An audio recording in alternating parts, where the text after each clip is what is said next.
Next topic area is resiliency and protecting our natural environment. Some of this, Russ has reminded me, we've kind of on a tight schedule, got to move through some of these issues fairly quickly.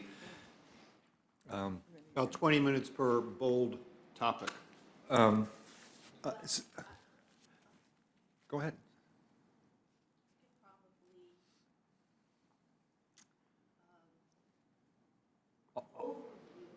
I'll take the first one just to kind of let where, and then you can do some of the second one. The Environmental Committee has been looking at a range of issues related to our beach management ordinance. Obviously spent a lot of time on the dogs on the beach issues and interaction with shorebirds.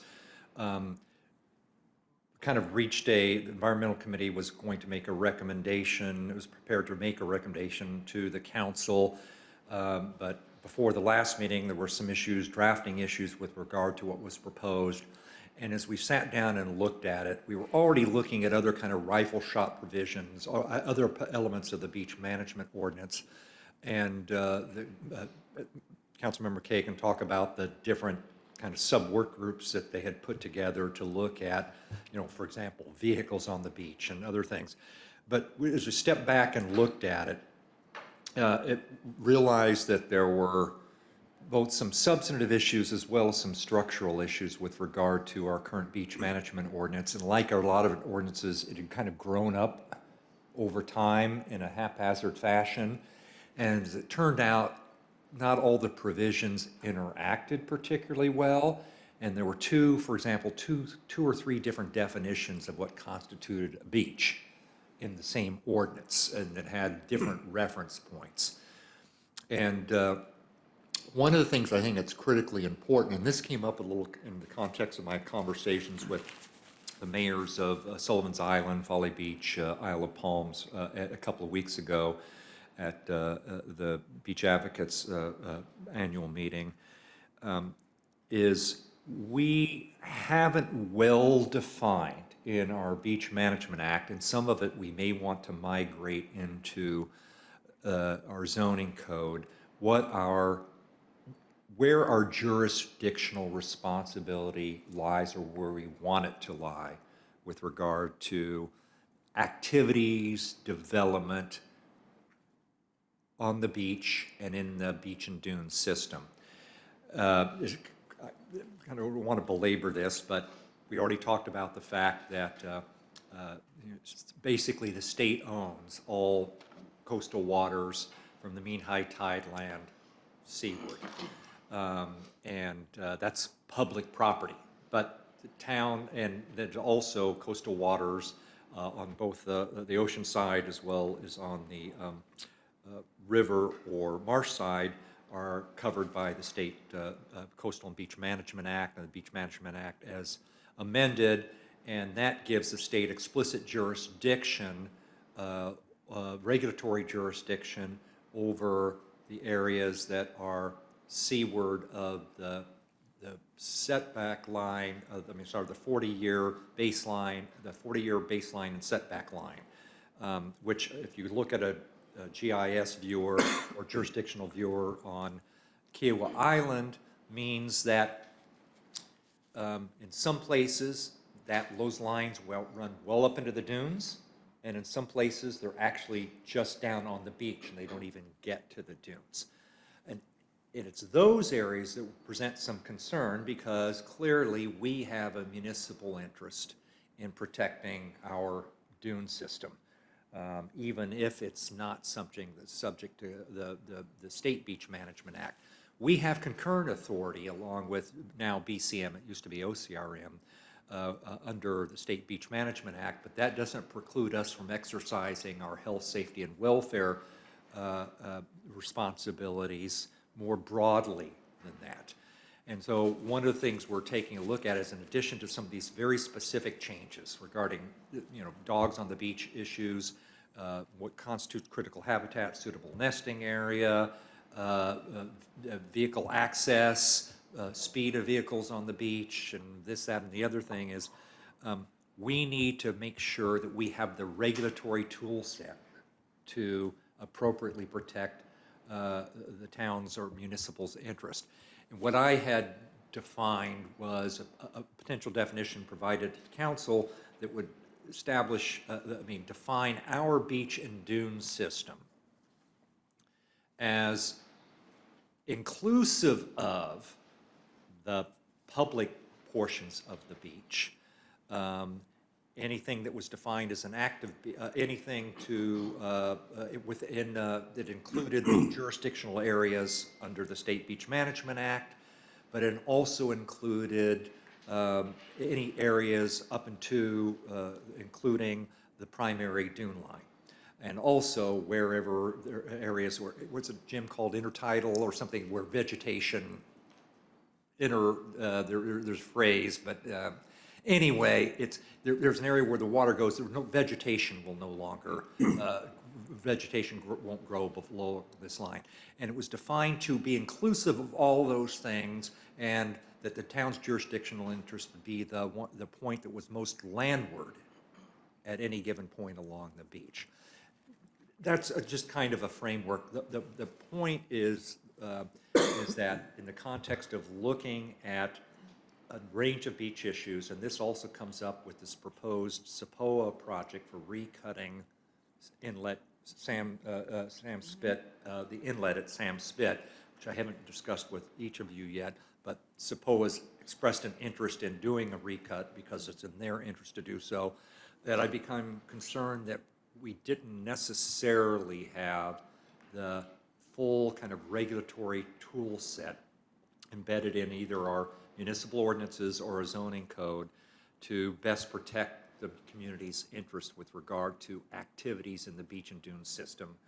And therefore, we're in the process of taking a fresh look at the beach management ordinance, work that's ongoing within the environmental committee, but it's going to involve the town attorney and others, and so to be continued on that front. That kind of a little bit segues into the next issue as well, and I'll turn it over to Councilmember Kay, but the last bullet, the regulatory tools to address, is had the same concern, perhaps even more so, about whether we have the regulatory tools to address development activities along our critical marsh areas. The town has always taken the position heretofore that if anything was below the critical line, waterward of the critical line on the marsh side or the river side, that's within the jurisdiction of OCRM, now the Bureau of Coastal Management, and that is correct. You do anything that waterward of the critical line, that requires a state permit. But we've always said, well, if you get a state permit, that's fine with us, and we've never had anything in place to say, but if it's not fine with us, we're going to take, have a policy about what occurs there. And that's still within the town's jurisdictional limits, and therefore we have police powers that extend beyond just the critical line. So while the state permitting may be required and may be obtained, it may not be that the town would necessarily want to approve the same project. Where that particularly comes up, and I talked to some of the other mayors, and this is an issue that's a real issue looming here and certainly in other communities, is if people want to start putting in berms, revetments, or seawalls or whatever to protect their property along the marsh side, they may get a permit from OCRM or BCM. The question is, even if the state regulator gave permission, would we want to do so? I would think we would want to understand what the potential impacts were on adjoining or adjacent properties, and therefore maybe have a different view. Right now, we don't have the tool set to address those issues. And so part of it would be putting in place, just like on the oceanfront side, the regulatory tool set to be able to make sure that we are looking at the full range. We have the capability, the legal authority to look at the full range of issues that may impact adjacent property owners or the community as a whole. Interestingly, the first call I got after the election was somebody talking about that with their property. Putting in a berm? One that they're having flooding from the marsh, and they were talking about just the complexities of, well, some people want to do it, some people don't, and, you pass the problem off to your neighbor if your neighbor doesn't do it, and, just the Water finds a way. Water's going to go yeah, around. water's going to go somewhere. And so, what's the role of a homeowner versus the role of the town versus the role of others in trying to navigate that? And I didn't have a good answer, but.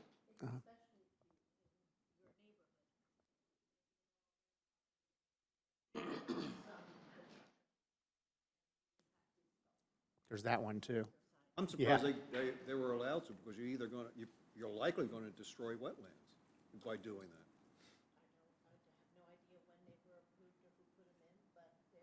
The ones in my neighborhood are on the river. So John can touch upon this if he wants to do so, but right now, the state, when there's a permit request with the state reaches out to the town, and the town has provided a viewpoint, but the town doesn't have explicit authority to either require that a permit also be filed with the town and give the town authority to approve or disapprove and establish various criteria and guidelines or standards that might be applicable to that. Is that a fair statement? Yes, correct. So in this, I guess, predicates our treatment of how we look at our key location, our dock ordinance. And so when a applicant applies to the state for a permit, whether it be a dock, whether it be a bulkhead or other erosion control device, we'll be notified from the state of that application. And so because we have a local ordinance in the key dock location, there are times where there might be a proposed dock or situation where it's inconsistent with that code, meaning a floating dock, fixed dock, what have you. And so as practice, what we have done is notify the state that this particular application is inconsistent with our ordinance. And through that conversation, I started that process in like 2016, 2017. They've begun to really be supportive of essentially showing deference to the town's local court ordinance and requesting that applicant reach directly to the town based on that comment letter that we've shared with them. And so the applicant would now reach out to us and say, we are able to engage with them saying, hey, can you make some corrective measures to ensure that this is consistent with our code, even though our code says that applicant should contact us before they even go down that road. And so similarly, what we anticipate to do is take that same approach. Although we don't have any teeth today regarding particular regulations or standards, for example, when we have now received applications for bulkheads or other erosion control devices, we've referenced our newly adopted marsh management plan. And so similarly, we're notified through application from the state. We have shared, hey, we now have this marsh management plan in place. This proposal seems to be inconsistent, although there's nothing for us to definitively say why it may not be inconsistent. It's just because in our marsh management plan, it's recommended to the comments early of downhill effects and adjacency property owners, and us looking at more green solutions, living shorelines, et cetera. We're able to use that comment letter back to the state and the state has effectively responded the same way as they've treated dock applications, saying, applicant, you need to reach out to the town.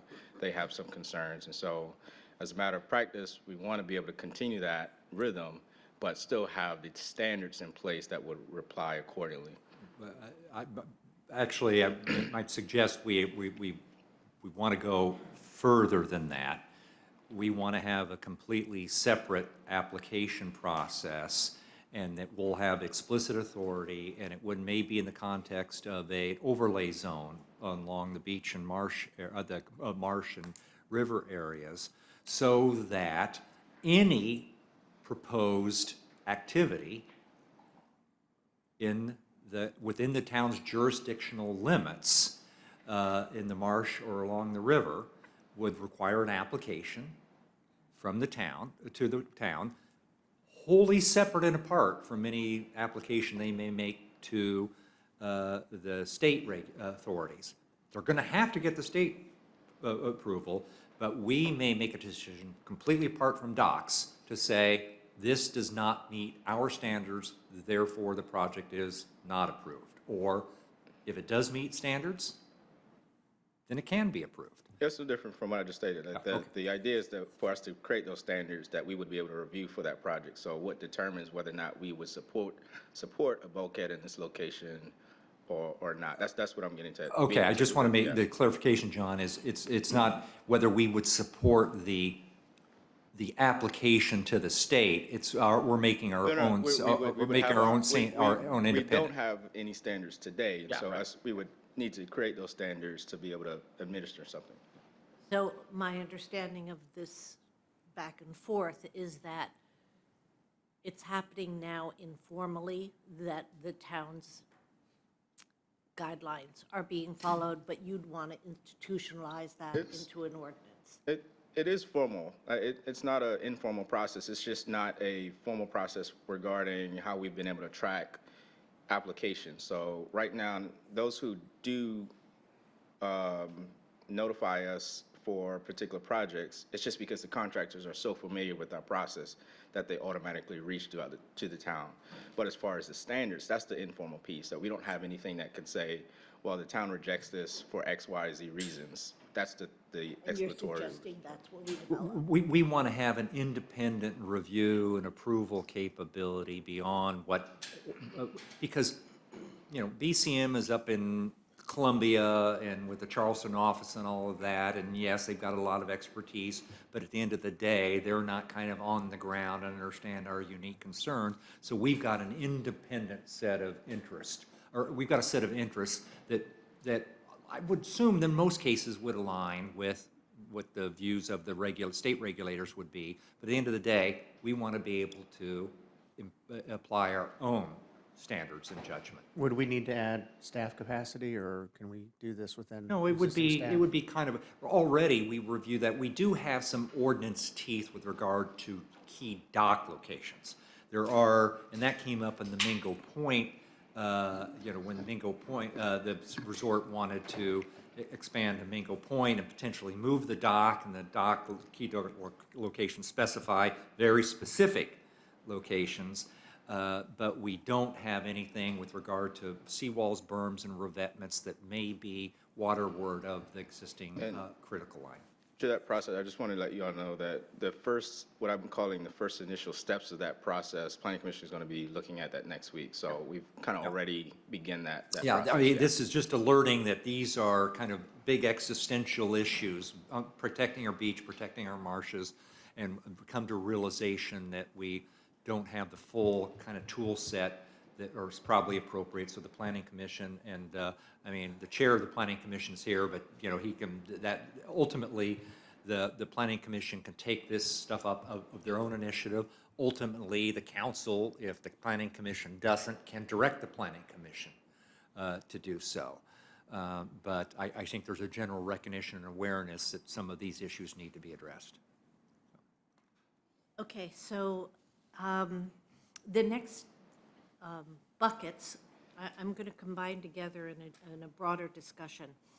The Marsh Management Subcommittee was formed with, several years ago, with the intent of involving all sorts of parties from all of the different Ks on Kiowa, all the way out to community, to the county and the conservancy, and there was this intra-county group that was formed that would help to implement some of the steps that were included in the Marsh Management Comprehensive Plan.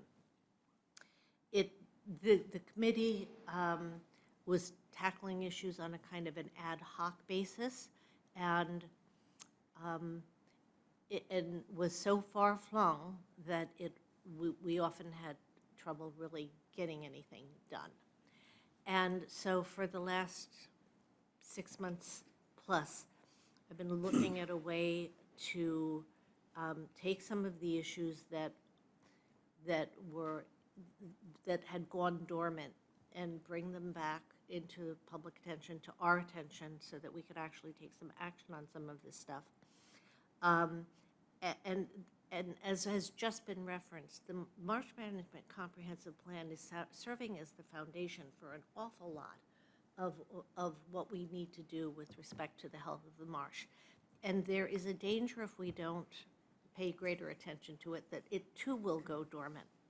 So, then the problem, or my challenge became, well, how do we organize the various committees that we've got operating on a bunch of different environmental issues that are somewhat connected but also can be pretty independent, and get them into a composition so that we can do some of the things that Brad just referenced, so that we can take the kind of action needed to put ordinances in place, make recommendations on ordinances, et cetera.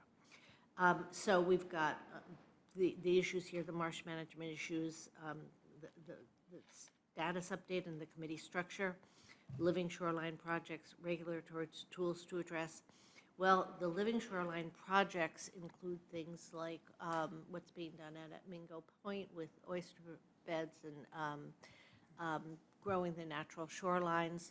But again, it's been a kind of an ad hoc approach. On the other hand, the wildlife issues have really taken priority. They're the issues that have generated the greatest amount of public interest, whether it's bobcats and the fact that our efforts on bobcat health and getting those numbers back up to where they were, those efforts have kind of fallen short. So we've been looking at how we can try to make our bobcat population healthier again. The coyote issue surfaced, and that generated huge public outcry and a very necessary and immediate response on the part of the town biology department to come up with a coyote management plan, which, you know, kudos to you guys, because I think it was very well received, and it's comprehensive, and there's some good follow-up attachments to it. And then, of course, the dog leash out on the part of the beach between the beach club and the ocean course has been an issue that has taken a tremendous amount of our time. So we had subcommittees formed, and one subcommittee was on marsh management, and one was on what we do with the bridge that goes over the river and whether or not we do some kind of ramp down to the river, and what we do in terms of protecting that marshland, and how do we monitor it? Again, a separate subcommittee. Then we had the subcommittee on the dog leash thing, and that consumed a tremendous amount of time. So from my perspective, the issue to be tackled was, let's get ourselves organized in some kind of a structure that allows us to efficiently and organizationally tackle these issues. So the first kind of cut at it was to try to separate, and I had a lot of people working on this with me, and I thank them all tremendously. There's a lot of man hours and a lot of brain work that went into this. The first cut kind of took wildlife and bucketed wildlife issues, and the other bucket took more marsh management oriented issues. But it turned out that it really wasn't an adequate structure, and I worked with Brad on this quite a bit. And this ties back to a lot of what we were talking about this morning. Brad's suggestion was that we take the marsh management piece and look at resiliency in a much broader, from a much broader perspective. And this is where it gets interesting for all the other council members, because this now becomes a real cross-functional kind of an effort. And I have a draft that I'm going to, of a charter for what would, at least is proposed to become a standing committee called the Toki Resiliency Committee. So if you would take a copy, and anybody.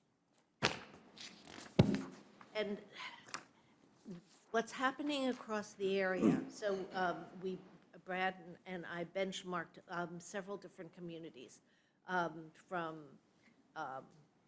Sullivan's Island to Folly, down to Hilton Head, and looked at a lot of what was going on from a resiliency perspective.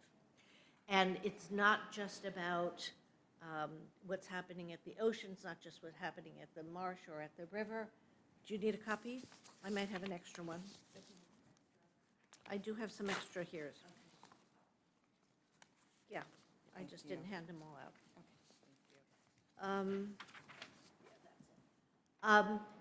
The resiliency issues, and if you run down this list, it talks about the kinds of stuff we were talking about this morning, so emergency preparedness, all of the different kinds of issues that, whether they be tornadoes or whether they be societal challenges, technological disruptions, you know. So it touches on what you do and what you do and what I do.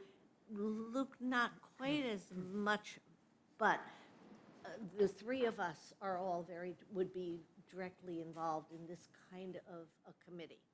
So you've got the development recommendation of strategies to mitigate risk and enhance community resilience, including infrastructure improvements. So that's pretty clear. Roads, betterments, all the stuff we were talking about happening out at the marsh, emergency preparedness plans, what we were talking about this morning, economic diversification initiatives. I don't know about that one so much. But again, this is a compilation of a lot of work that other communities are doing and tried to tailor it more specifically to Kiowa. Guide the community through the implementation and recommendations that are outlined in our comprehensive marsh management plan. Again, this is too important a document with too vivid and realistic guidelines for us to not be paying attention to this plan. Ensure continuing focus on Go Green initiatives. These are important initiatives that really took hold for 6 months to a year, but have gone dormant. If we got a commitment to Go Green, we need to bring this back and make it a priority. Promote community awareness engagement through public education campaigns, community workshops, and collaborations with local organizations. And Russ, you were talking this morning about the programs that you guys are doing for emergency preparedness. We should be doing a lot more of that on broader educational initiatives that have to do with resiliency issues. Let's face it, we are an oceanfront community, and we've got sea change, and we've got sea level rise. We've got significant issues that we just can't put our head in the sand about. These things are happening, they're real, and even things like the last week's storm, things that we have not anticipated, but we should be anticipating. So again, a lot of what we talked about this morning kind of coalesces in this kind of a committee, or it could. This is just a suggestion, just a proposal. Study report on resiliency and/or sustainable issues. This may be referred by town staff, town councilors, self-generated. And then this bullet point, Brad, you had specifically mentioned, this committee could be responsible for exploring state, federal, and NGO resiliency funding opportunities that could supplement our own resiliency initiatives. We've not ever looked at that. But if we've got a committee in place that's charged with it, we could. And it really functionally belongs in a committee like this. Then finally, this is something that's at the bottom of every charter. Request, review, and selectively approved applications for funding of fill-in-the-blank initiatives, in this case, resiliency, and then approve those and forward them on to town council. So I would really appreciate some reactions to this. And the other committee that would be kind of left largely intact would be a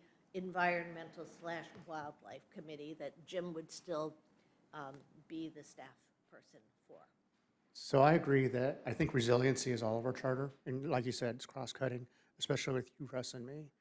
A lot of the stuff that's in here is already in the Infrastructure and Public Works Committee charter that we've already approved, and I'm thinking along the same lines you with. In fact, I think, you and I and Russ are probably gonna be strong partners working things.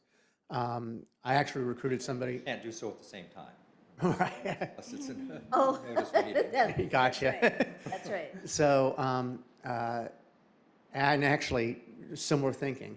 One of the people I recruited that is going to be on the names I'm bringing forward next week has a lot of experience in going and getting state level grants and things like that for infrastructure initiatives. I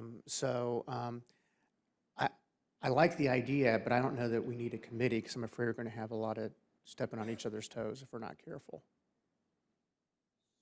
We're sort of on the same page. I think all this stuff is excellent, and it does cross-cut a lot of places. But to add a layer of 6 to 12 people on top of all the different efforts you're trying to do, I think a steering committee of maybe just the three of you, that look into the marsh management issues, that look into the infrastructure issues, that look into all these different issues that you've listed here, might be more productive, I don't know. I just think that working in smaller groups and having consistent oversight might be another way to think about this. So, And let me, one of the reasons that I think that in many ways that's been the approach that's been taken. Yep. And so the smaller subcommittees have lacked the teeth that's been necessary to bring some of these issues to council without going through the additional layer of this committee meets and they have little offshoots and they get together and then they bring it forward to the environmental committee. The environmental committee talks about it and then ultimately brings it for some of the proposals or the initiatives forward to the town council. This is in at least partially an attempt to make this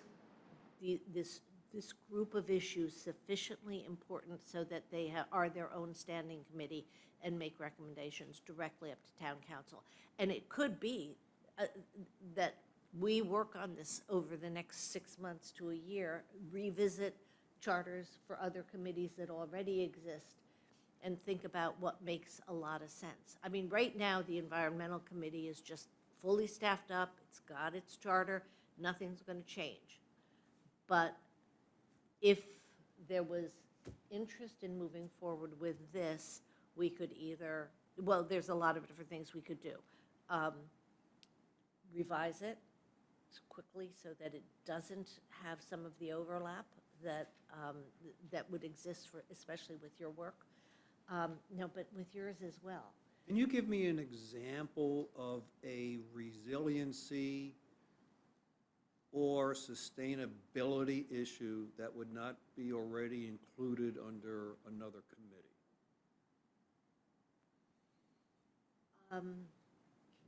Probably, Can I help with that? yes, go ahead.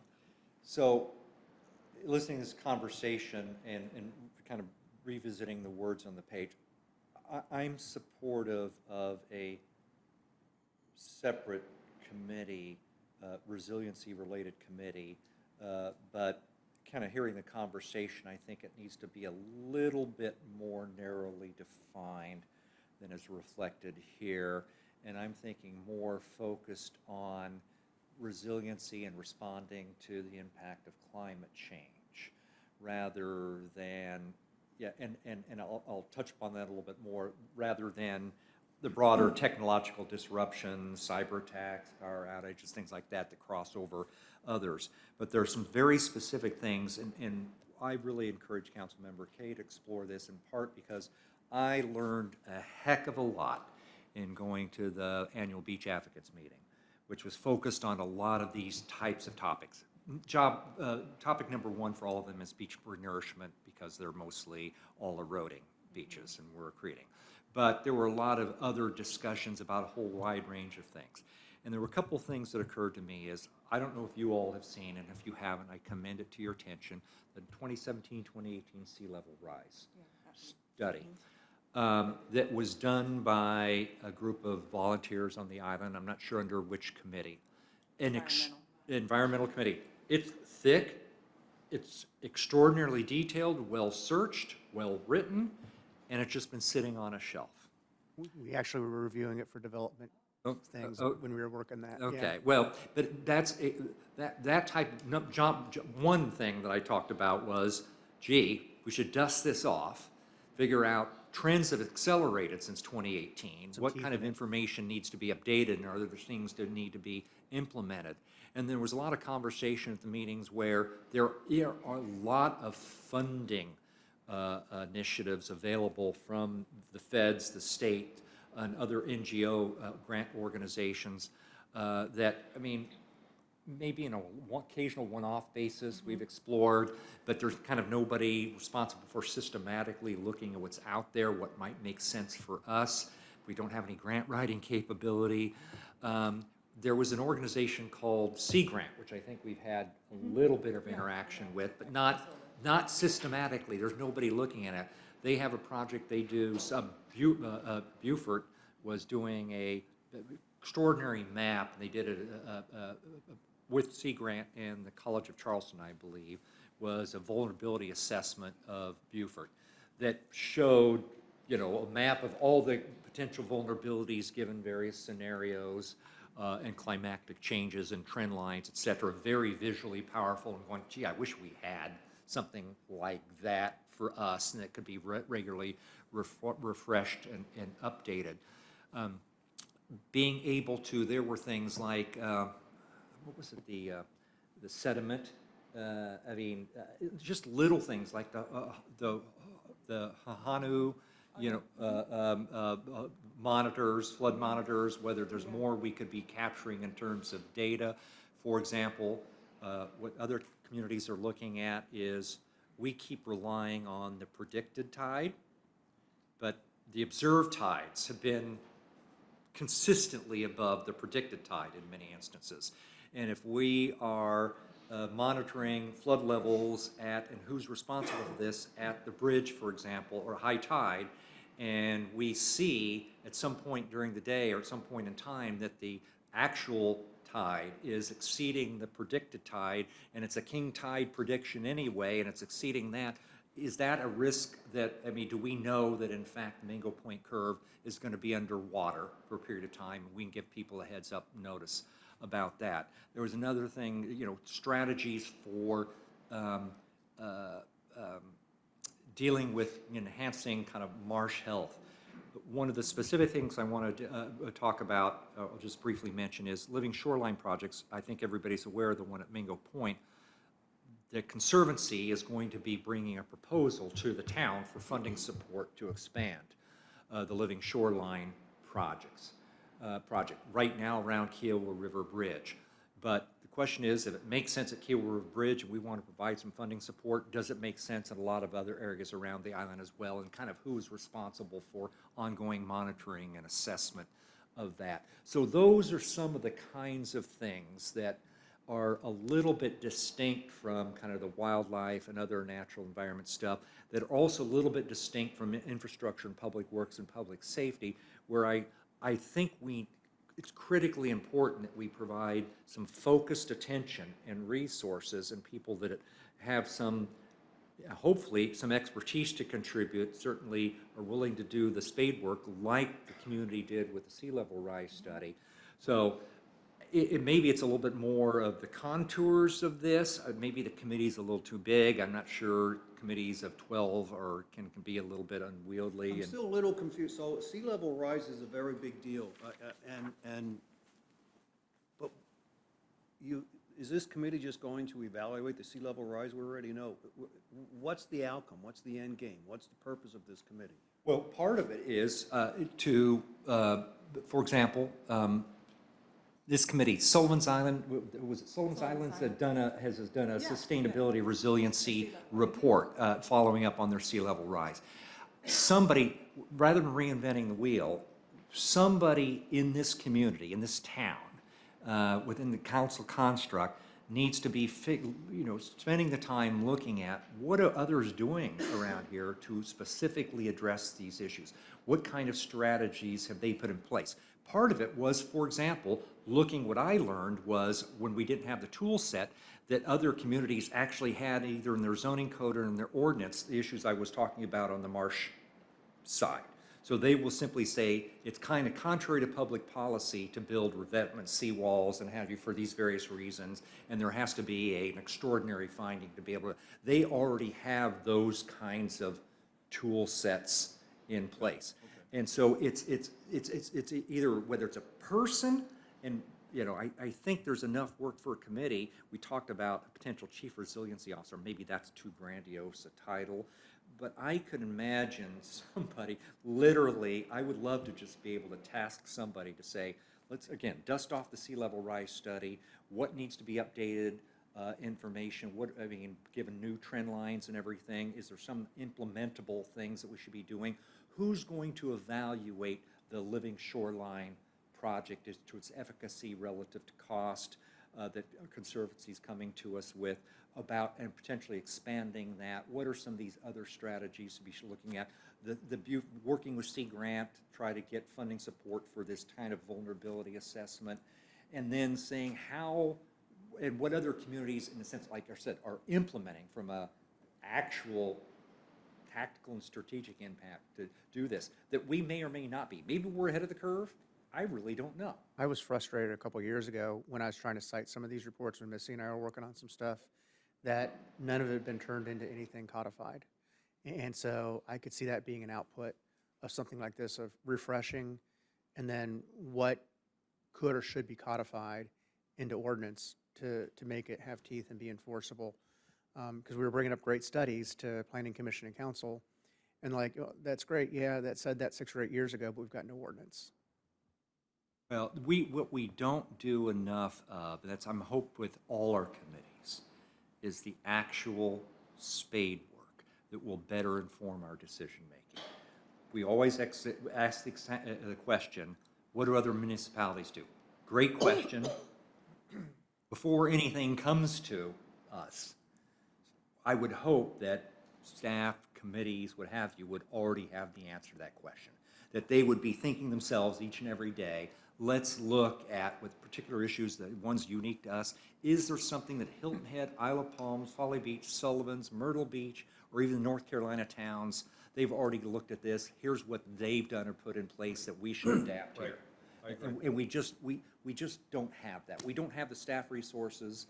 And so the question you talked about earlier, drawing upon the community for volunteers, this is an area where, I hope that committees will do the kind of work the environmental committee did in putting together the sea level rise study in the first instance. With you thinking spade work, which I agree with, the more narrowly focused committee is probably something I could get more behind, the climate change focused kind of committee, just because, like I said, I've got some of this written in our charter too, and it would avoid some collisions and duplication.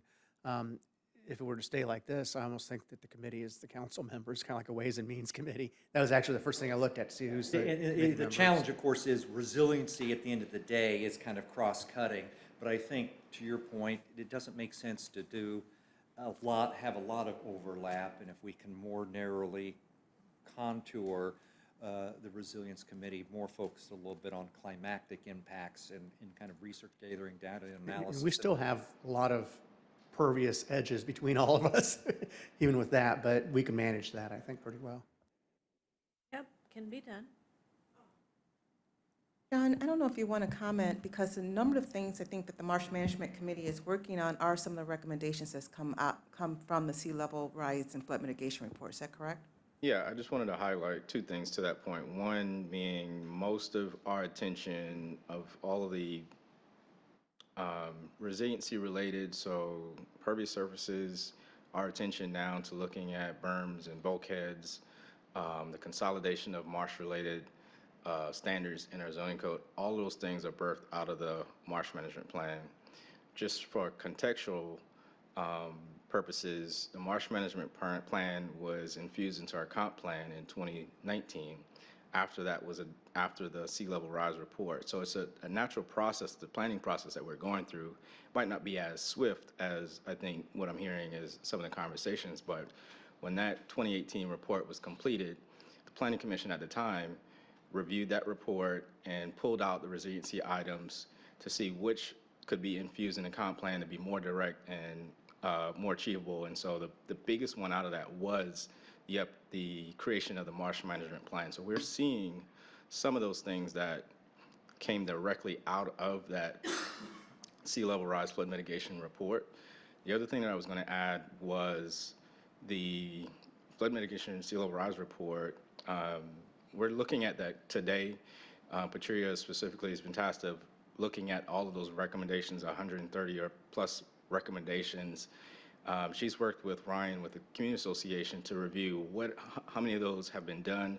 Some of those were in the initial short term, some of those were long-term, mid-term type of time frame. And so it is at this juncture where we think it is important for us to review that to see how much progress has been made, what still might be an impending issue over from that 2018 to this time period where we are now.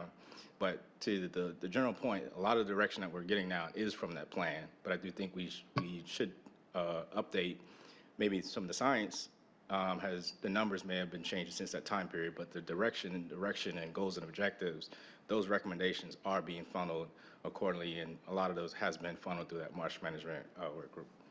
All right, so we have to stay on schedule here. So what's the action item for the marsh management issue? Was where we should have started the next issue at 1:40. We're 10 minutes behind.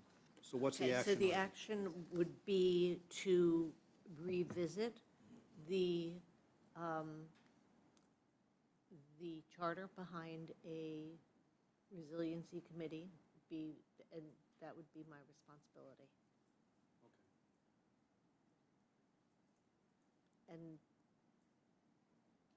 And so there's actually, I think we've covered everything other than,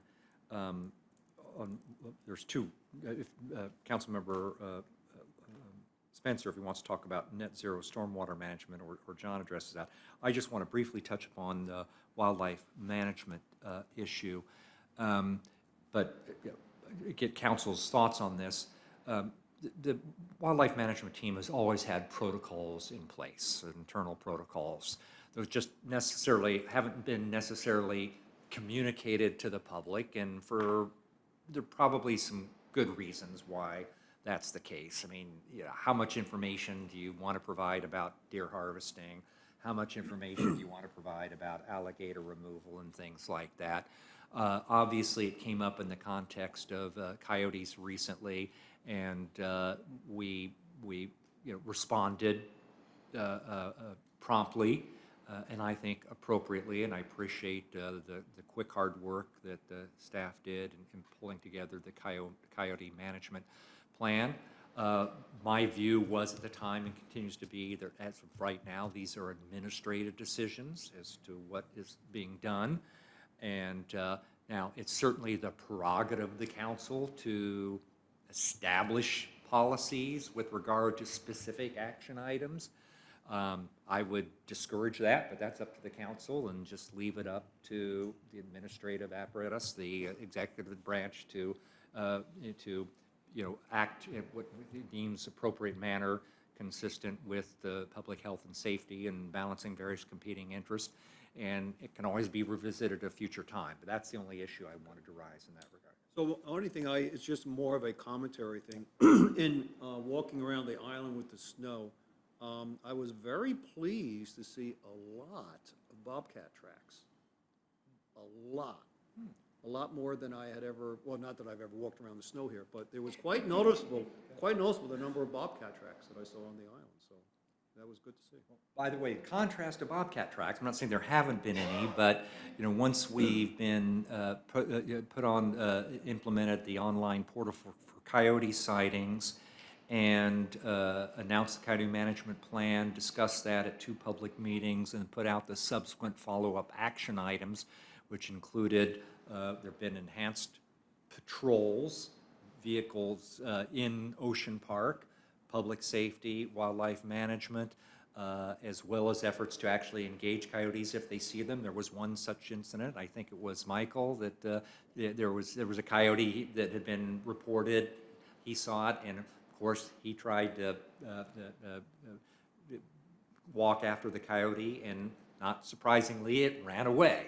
But there have been there was one nighttime since January 10th, now one nighttime sighting, reported sighting in Ocean Park. No daytime sightings, at least as of a couple, 3 days ago, of coyotes.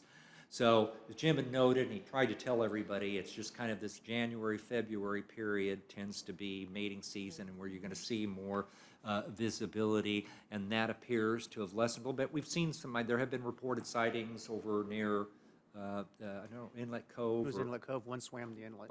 Inlet Cove, and then, And boy, do I hear it from Seabrook people. okay, yeah, they said No, they have their seriously. issues, so. I might be hearing that. But there haven't been as many as Ocean Park, so, and everything's quieted down a little bit. But we put in place a plan, we've told people how we're responding, and, you know. Jim, how many do you think we have on island? I know it's a guess, but you're the best one to guess. Yeah, great question.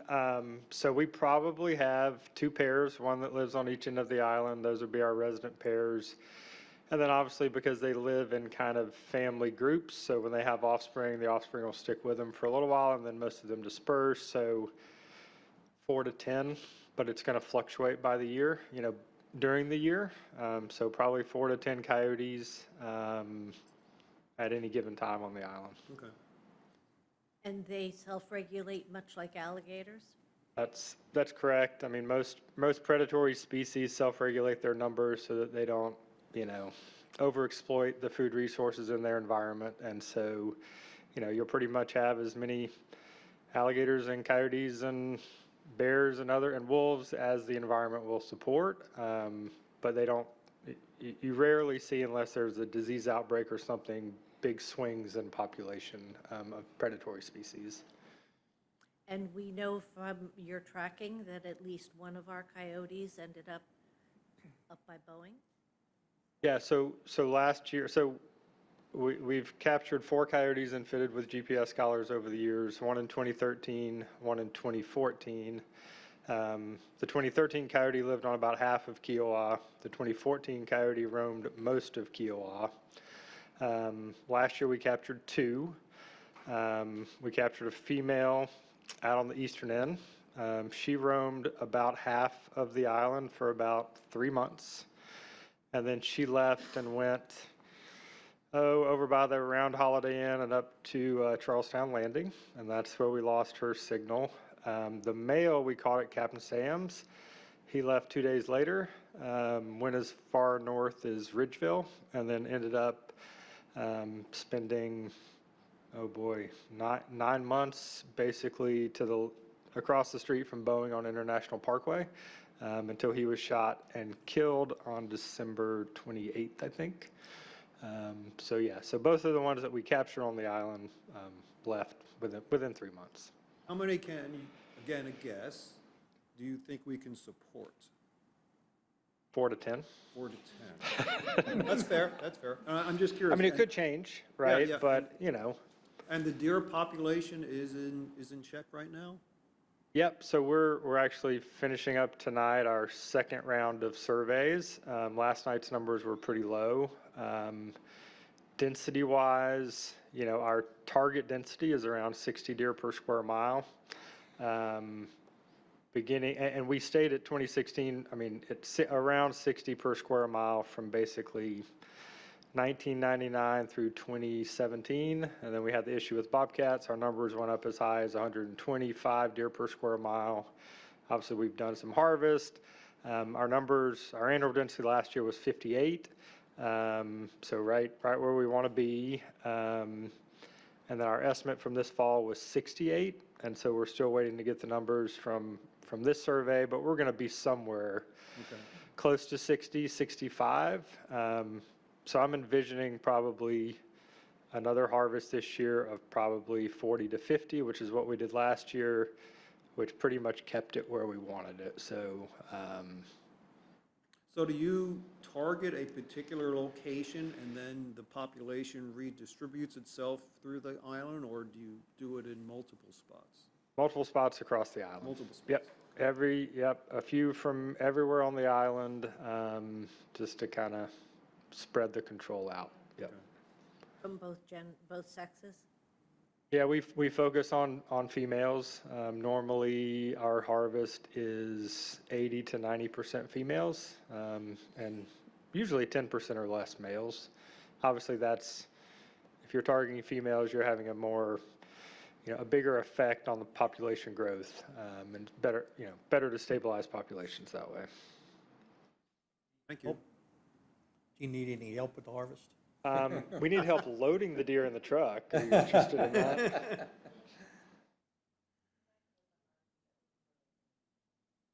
Yep, we donate the meat. Typically goes to church food banks and Low Country Food Bank, but it's quite a significant resource that we distribute to charity. Sure. Numbers wise? Yeah, so, we're just wrapping up this 4-year PhD study with Clemson, and a big part of that project is using our historical survival data, location data, all of the data that we've collected for the last, 17 years, and come up with a really accurate population estimate by year, and model the population going forward under various scenarios. And so we've gotten some preliminary modeling and population estimates, but they track very strongly, amazingly, with the numbers that we kind of came up with, which was 30 to 35 historically. They declined to around 10. Now we're back up in the mid-20s, and that's what the preliminary modeling data is showing. A lot more sophisticated than me just kind of going like, yeah, okay, I think that's what it is. But so yeah, I mean, and again, obviously, we saw a big improvement. Now we've seen, at least in sentinel species, raccoons and possums this past year, of SGA levels going up. And so while we haven't seen impacts, necessarily seen impacts to the bobcat population yet, that's something we want to prevent. So we're in the process now of collecting additional samples across the island from raccoons and possums. I think we have 19 samples so far, which will help us better understand what our collections of raccoons and possums last year kind of told us about 2023, what happened in 2023. So our collections now will tell us, numbers in 2024. So did they get better once we kind of discovered this and tried to reinvigorate the program? Did they stay the same? And so we'll have those numbers in a couple of weeks, maybe a month, and see what it looks like. We are. Yep, 6 bobcat collars, and we've got 4 coyote collars to deploy this year. So we should start that February 10th or 17th. But catching the coyotes is a lot more difficult than catching the bobcats. It is. But we've got a fair number of them now, and we've got a number of cameras out now, which we've seen quite a few coyotes on. We've got 2 cameras in Ocean Park. We've got one at Little Bear and one on Captain Sam's. And we've been seeing coyotes not infrequently, especially on the Ocean Park cam, but always at night. But so there's certainly still a coyote in Ocean Park. It's just not the daytime visible one is likely just not there anymore. It's moved on. Thank you. Thank you, Jim. Sure.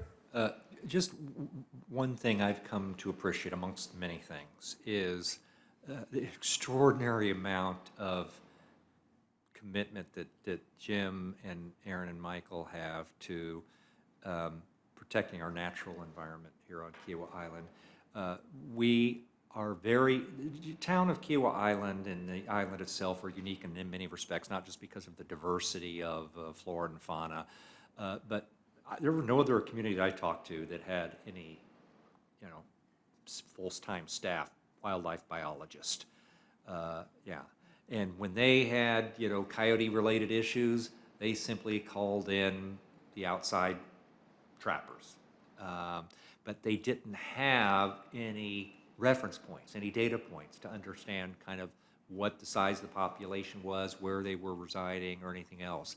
And what we've been able to understand is kind of when the island's in some balance and when it starts to get out of balance. And I understand why that is and how to respond. And that's what happened when you had SGAs and bobcat population decline. What happened after that was the deer population expanded pretty significantly. You revive this bobcat population, you have some coyotes, stabilizes the deer population. So, but it's an extraordinary amount of data and research that you guys do. It's the tracking, getting scat, bird banding, you name it. There's just a lot of work that they do on our collective behalf. Yeah, and I'm just going to add to that. Whenever I've gone to Jim or Aaron and said, can you help me out with information or data on X, it's not just there, it's there with 10 years or 15 years worth of backup data. And so I get particularly incensed when some of the folks out in the community say, well, town biologists, well, our town biologists are pretty damn good. And if you're going to rely on anything, I'm relying on these guys. Hey, Jim, I heard you make a comment about coyotes since 2013. Is that when you first started tracking coyotes, or was it before that? So we saw the first coyote here in 2009. They've been in the state of South Carolina since the late 70s, but we also saw the first one in 2009. Very few sightings up until 2012. In 2012, kind of like over the last couple of months, a lot of coyotes were seen. We actually started tracking coyote sightings, and we had an online coyote map that we shared with the public. Sightings across the island, sightings during daylight, lots of coyote activity. And so that's, when we started attempting to put collars on them. And so we were limited, we were slightly successful. We got one each year in 13 and 14. By 2015 into 2016, we basically had 0 coyote sightings, almost no coyote sign on the island anywhere. And it stayed that way until 2024. So late 2023 is when coyotes kind of came back. And so we're kind of in that, what we call the colonization phase again, right? We're kind of at the end of that, but, when coyotes move into an area, there's a lot of them. They're jockeying for territory and home range. And once they, and so you see a lot of coyotes, you see a lot of activity during the day, a lot of movements of coyotes. And then once the pairs establish territories, exclude other coyotes, they learn how to live in the area they're in. They stay hidden at night, during the day for the most part. And they're just kind of there, but you don't really know they're there. So we're hopefully at the end of that and getting to the, stable numbers again. And is there some place that people could go to watch the tracking or the mapping of the various tracks, like on the town website? We have bobcat tracking maps for each year going back to, I'm not sure how far back it goes, maybe as far back as 2007, but certainly for the last 10 or 12 years, there's an annual map where you can look at all the locations. You can click on a location and see which bobcat. We don't have a coyote tracking. We don't have to. I'm going to show it later this afternoon. We actually have a slide that shows Like over the 10 10-year years period the dispersal of where the bobcat sightings have been. I But we thought don't have a coyote tracking map. But We don't? We don't, we don't currently have a coyote GPS tracking map. But we could. But we've got the map at the back of the coyote plan that shows the. The sightings. The sightings. Yeah, we have that is online. Sightings, So- not tracking. So public sightings, sightings by staff, that map is online, Okay. relatively real time. Petra, that's all right. But- Don't worry about it here. But yes, we haven't, we have not shared the GPS tracking data like we do with the bobcats for coyotes at this time. Do any work at the far eastern end of the island? Do we? Yeah, in terms Yeah. of wildlife tracking and. We do. So, yeah, I mean, a couple of Across things. the, whatever is the Stono River, whatever that river is, it kind of defines the. Yeah, so Little Bear Island, which is pretty much the extreme eastern end of Kiowa, that's one of our bird banding sites. So we're banding birds out there from August to November, well, till October 15th every year. And certainly we're capturing bobcats and coyotes out in that area too. So we do get, GPS location data for all of Kiowa, eastern end as well, for sure. Jim? The only other bullet in before infrastructure and community facilities, I think, is, I don't know if The you net want to zero. touch it. Yeah, net I'll just try to cover it quickly. So net zero, I actually first heard about it at one of your mayor town halls, maybe last summer. The idea behind net zero is you can't do anything to your property that impacts stormwater runoff to adjacent properties in the environment. It's kind of so I took an interest in it primarily as Brian and I took an interest in it in campaigning, but, and being a citizen, so I've been interested in it a while. Discussing with Brian, who's been standing up the Infrastructure and Public Works Committee. Stormwater typically is managed in Public Works, so try to take a look at where are we at, where are we going. There's some environmental committee implications as well. Met with John Petrea and Brian last week right before the storm, just try to find out, what's best practices in addressing this, what tools can be used, how do we advance this? It seemed like something that could be a quick win for the town. And John already had a lot going on.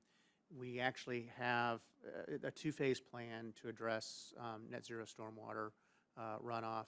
The first phase, I'm going to get this right maybe, is based off of state level standards. You want to cover that real quick? So the first phase was presented to council July of last year, and that received first reading approval. That particular ordinance would have put into effect that now property owners would be required to submit for review a stormwater plan, and that stormwater plan would need to be prepared by a professional engineer to be able to suggest that this particular project would not have any adverse impacts as it pertains to what's recommended in our outside reference document, this Charleston Stormwater Manual. And so we would allow that particular property owner to choose what strategies best suit them and their property, whether that be rain gardens, whether that be on-site retention, but to effectively reduce the amount of water on-site, reduce the amount of water that enters into the master drainage system before it leaves your own property. So that was phase one. Phase two was proposed to, I'm sorry, yeah. This was the effect for any improved over, I think it was 500 square feet of improvement. So that would include any potential renovations, driveways that are significant in size, that was Says applying to. replacement too on it, yeah. Yeah.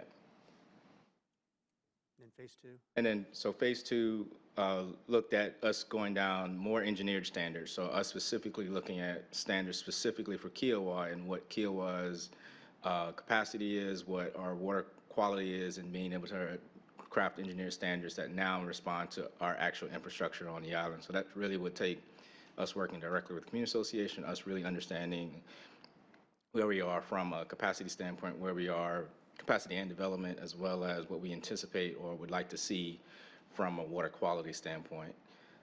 That would require us working directly with a third-party engineer to really get into the nuts and bolts of looking at assessments, specific data points, rainfall data, et cetera, those types of things. So I think that what I think the next step should be is, first reading happened July 2nd. It was approved 4-0. There was one council member absent. For whatever reason, didn't go to the second reading.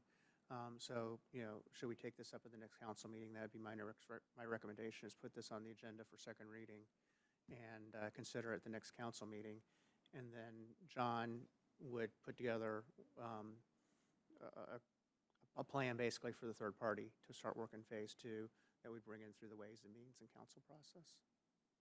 And I think we discussed, with the next council meeting, if you meet next week, I'm just not sure, we kind of had revisited, had each the opportunity to kind of revisit, what it was that we approved in first reading and why we haven't acted upon it since then, and what additional work was John doing in the Planning Commission.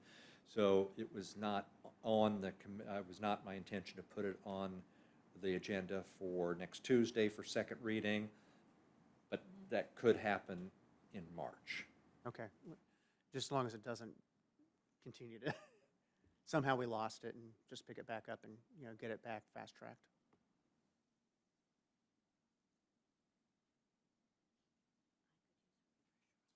Well, That looks like it finishes resiliency, but so the next one is infrastructure. It's a good time for a break if.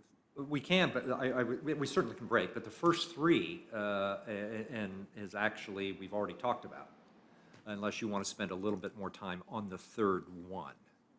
The third one, We talked about the first two. yeah, we already did. And I, Yeah, you want to go ahead and take a. Well, no, I was gonna wait before the infrastructure one. It was a clean break there. Okay. If Lance has something else. no, we can start infrastructure whenever you're ready. We'll do a clean break. 5 minutes, Yeah, okay this with could you? be 5 minutes, okay. You sure? Yeah. Okay, just making sure. 5 minutes, yeah.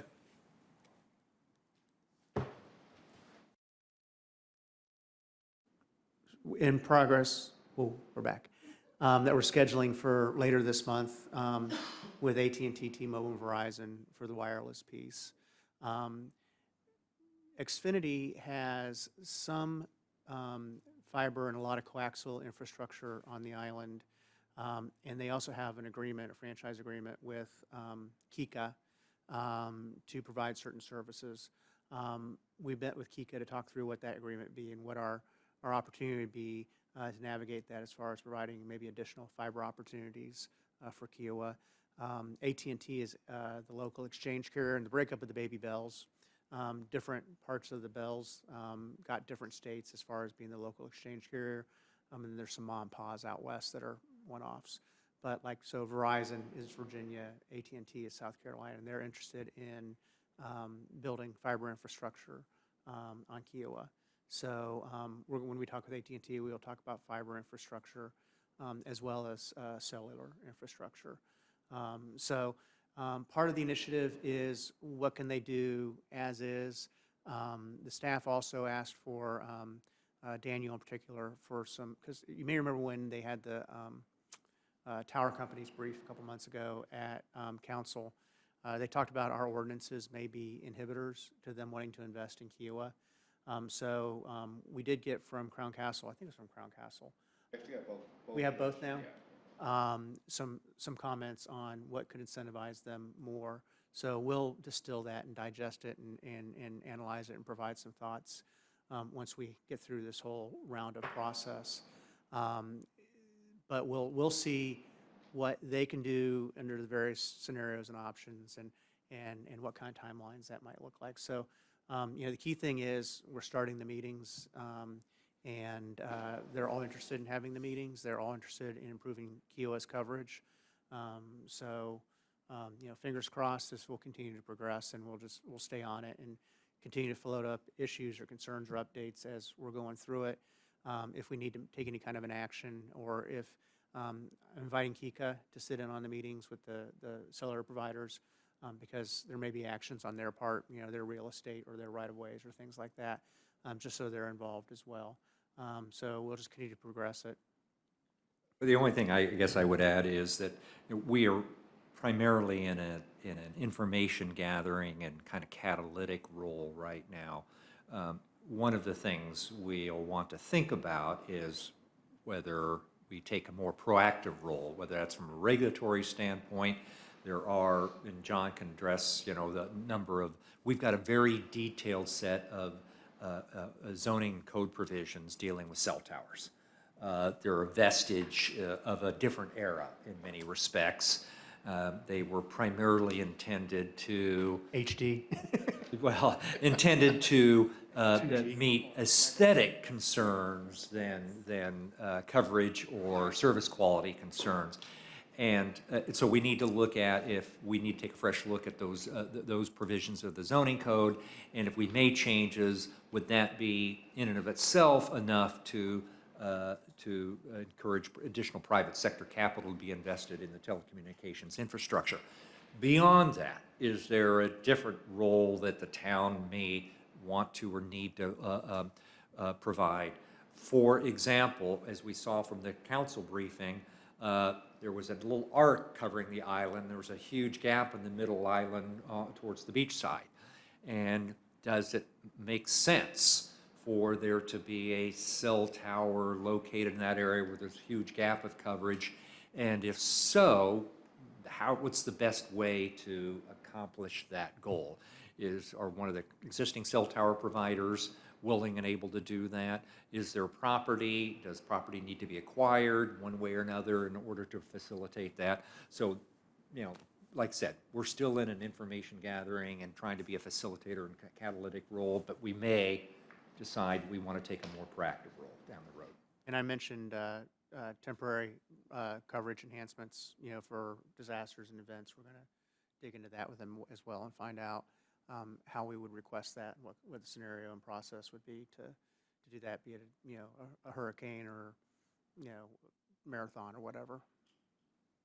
Added capacity. Do you want me to talk about FirstNet or not? Before you go there, I just want to emphasize, this is probably one of the biggest, for me, one of the biggest safety issues on the island is cell coverage, whether it's for disaster scenario, whether it's just for normal communication, that you've got a problem. I think the fact that we sound like we could be willing to accommodate some zoning changes around aesthetics to improve connectivity would be great. And then beyond that, that center part of the island, center part of the beach, we know from what they said, pine trees are the worst enemy. So getting something that's close to, if not very close to the beach, would service the whole beach would be kind of a great solution. And given the curvature of the island, there's probably some really good places where we could locate, or they could locate their towers. Well, FirstNet addresses part of what you just raised. Yeah, and when you're talking about gaps, there's some offline towers as well that actually service people at Kiowa. People over by the river course may be getting serviced by the tower up there by Kiowa River. AT&T, I allowed them. They're not allowed to, they have to anonymize data, and so you have to give them permission to look at your data on the network. And I let them look at mine, and I'm actually hitting Seabrook's tower. It's more than just on Kiowa, but it's also. Which is interesting, given no more than a quarter mile away, there is, from your house, there is a tower on the island right next to the Cougar Point golf course Right, yeah. driving range, but That's not who I'm hitting. But it sort of makes sense because he could probably see the tower on Seabrook. I can see it on the. And the one on Cougar, you got to look through all those pine trees, which are the biggest impediment, so. Yeah, I can see the water But it's still tower. pretty bizarre. Direct line of sight, yeah. FirstNet, just a quick overview. I may have talked to this before, but Modern Emergency Communications runs on cellular. There's various ways that works. Part of the output of the 9/11 Commission, when there was a huge interoperability and a huge capacity problem responding to the 9/11 events in 2001, a public law got passed in 2012, standing up the National Public Safety Broadband Network and the First Responder Authority, or FirstNet Authority. So there was a major government infusion, there was a procurement and a contract, and FirstNet was created. It runs on public cellular infrastructure. AT&T is the provider, and it is provided for state, federal, and local. It's like a cellular plan, except it's got a different core, which means that it's a different network, but it uses the same fiber and the same towers and the same radios as the AT&T network. So it provides priority and preemption in an emergency situation. So anybody on a FirstNet device will be able to communicate. In fact, on January 6th, 2021, on the National Mall. None of the three carriers worked, but FirstNet worked, even when AT&T didn't. But FirstNet worked, even when AT&T didn't work. So we're finalizing, I think Dorota's getting with the mayor today or tomorrow to finalize transitioning to FirstNet. When you think about devices, it's more than this. It's a lot of tools and sensors and various things that first responders use. It's stuff in firefighter helmets. It's all that stuff. It also is there's a whole app store that goes with FirstNet. Just to be clear, so everybody understands, it's not for the common public. Correct. FirstNet. That's a great point, yeah. Yeah. There's an eligibility thing. You can't just go in and say, hey, I want FirstNet. Exactly. There's a governance structure from the government to make sure only public officials and first responders are on FirstNet. Right. So that's a great point. Yeah, thank you. So we're working through that, figuring out the transition and the final steps for approval for that with the mayor and Dorota. And then once we start that process, I'll work like we did before, Russ, with you and Craig and others to set up some meetings. For example, our LMRs for CERT, we can, there's an app on here, on the FirstNet App Store, that we can get on that net with our phones and be part of that LMR net, for example. But there's a lot of other fancier tools. One of the upsides is, and this is another thing I learned in the ambulance, Charleston County EMS, St. John's Fire, and the Sheriff's Department are all on FirstNet. So it provides great continuity and interoperability as a disaster is happening. FEMA's on FirstNet. So it helps us as they start dropping in and supporting us, us being able to interact with them and with the tools they're using on the network they're using. Great, okay. Kika is not. When we met with FirstNet to start this process off, they mentioned, is Beach Patrol on it? We have the Verizon version. You got the Verizon version? So that's a great question. They said that Kika wanted to be on FirstNet, but, and probably maybe the same with you, because they were talking about you guys, but because they're not a government entity, they can't be. Unless we write them into our emergency action plan. That could be as simple as an amendment signed out by the mayor that augments them as part of our emergency response infrastructure, then they can be. I mentioned it to Shannon. She wasn't aware that that had been a conversation, but once we get our part lined up, when we reach out with you as well and figure out if that's something you want to transition to.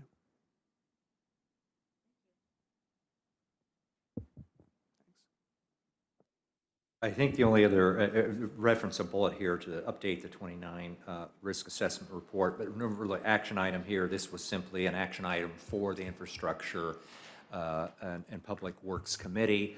And we just note, if you guys hadn't seen it, it's not an extensive report. I think it was led by, is it Councilmember Prickett or Moffett? Prickett. And it went through kind of what are the key risk assessments, risks to the island, and what plans and protocols do we have in place to address those. It was a little less emergency preparedness than it was trying to figure out, for example, one of the things they specifically looked at is potential vulnerability was the Mingo Curve and being flooded. And did it make sense to invest, what the estimate was, several $1 million in raising the road? Yeah. Really? I think it was, it was. That is way out of line. Well, maybe that's a reason to take a fresh look at this. The conclusion was, in any event, that the benefit gained, because there really wasn't any nuisance flooding at that point in time. This is now 5 or 6 years later, and you'd only had a couple of incidents where significant storms provided temporary flooding, but it restricted access other than to high water vehicles.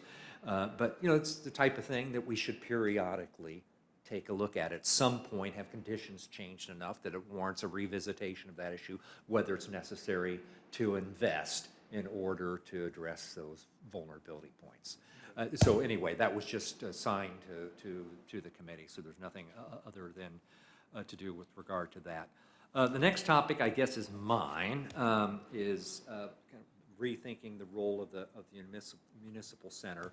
I'm going to talk about this at some length later this afternoon.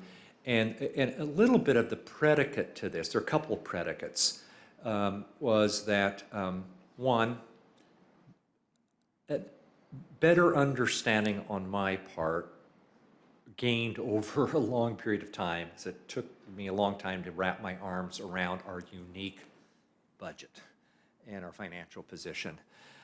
We've got really two separate budgets for all intents and purposes, a restricted funds budget and an operating budget.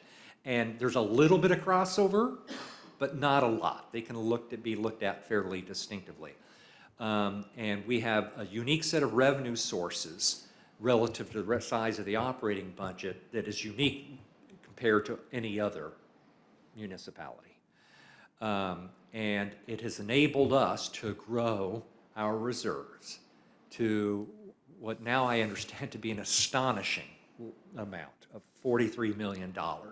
And that continues to grow. I think we're going to add another $2 or $3 million to the reserves, and then it continues to generate interest. And each and every year, we're generating more for the reserves.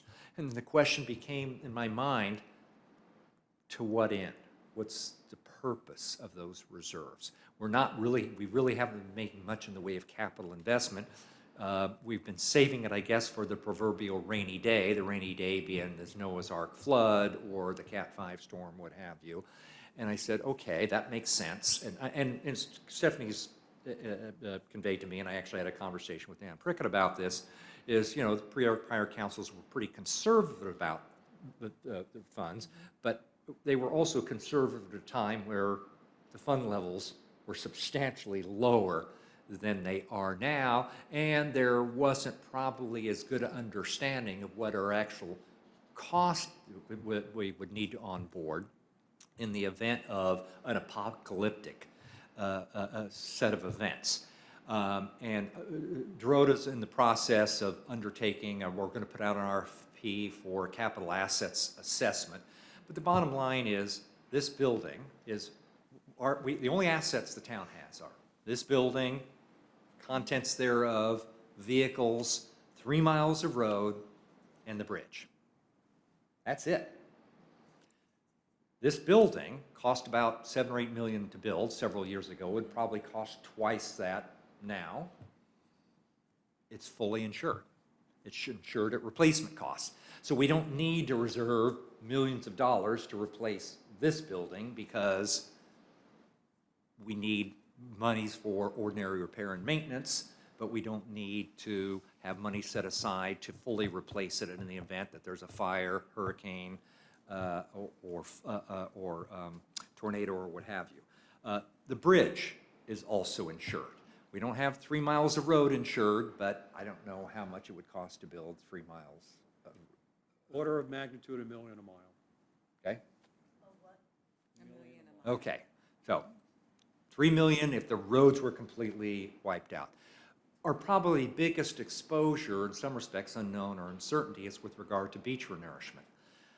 A lot of other communities do have significant beach renourishment reserves. Sullivan's, Folly, Isle of Palms, etc., although their overall reserves are far less than ours. But they have significant reserves, and that's in part because they have to draw on those reserves almost every year. They're eroding beaches, substantially eroding beaches. We are blessed by having an accreting beach. What's the largest amount we've had to spend on a beach renourishment project so far, Jim? About 3 million? 3.6 million. So, if we had a really, really big storm, could the number be 10 million? Probably could. But that's kind of where the magnitude of dollars are.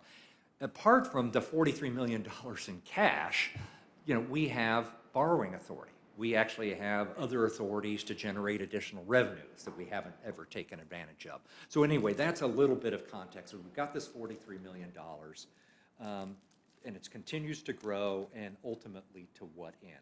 Set aside enough to deal with the catastrophic events. Oh, the other issue is, if the island was shut down, The other example I've always got is the island is shut down.